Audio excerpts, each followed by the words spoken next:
মাগুরায় আদালতে স্বীকারোক্তিমূলক জবানবন্দি দিয়েছেন আসিয়া ধর্ষণ ও হত্যা মামলার প্রধান আসামি হিটু শেখ।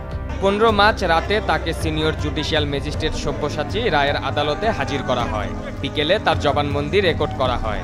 মাগুরার অতিরিক্ত পুলিশ সুপার মিরাজুল ইসলাম বিষয়টি নিশ্চিত করে বলেন, শিশু ধর্ষণ ও হত্যা মামলার প্রধান আসামি হিটু শেখের জবানবন্দি নেওয়া হয়েছে।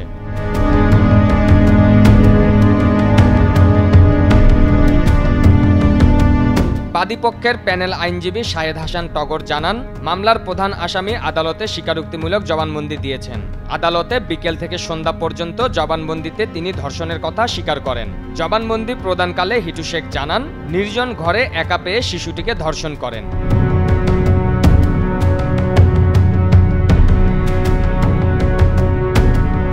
মাগুরার অতিরিক্ত পুলিশ সুপার আরও জানান, শিশু ধর্ষণের ঘটনায় হিটু শেখ ও তার 2 ছেলে সজীব, রাতুল ও তার স্ত্রী জাবেদা বেগমের নামে মামলা দায়ের হয়।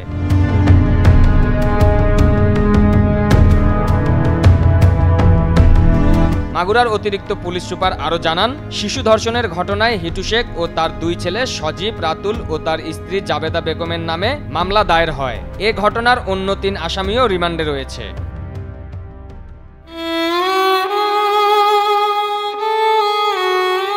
গত 5 মার্চ মাগুরায় বোনের বাসায় বেড়াতে গিয়ে গভীর রাতে ধর্ষণের শিকার হয় 8 বছরের শিশুটি।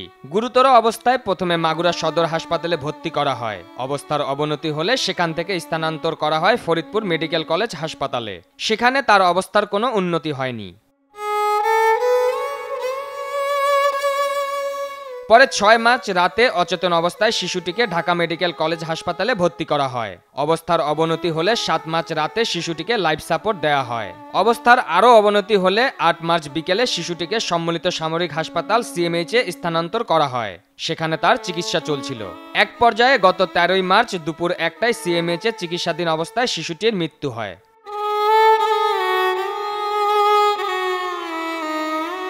পারভেজ মোশাররফ, বৈশাখী সংবাদ, ঢাকা।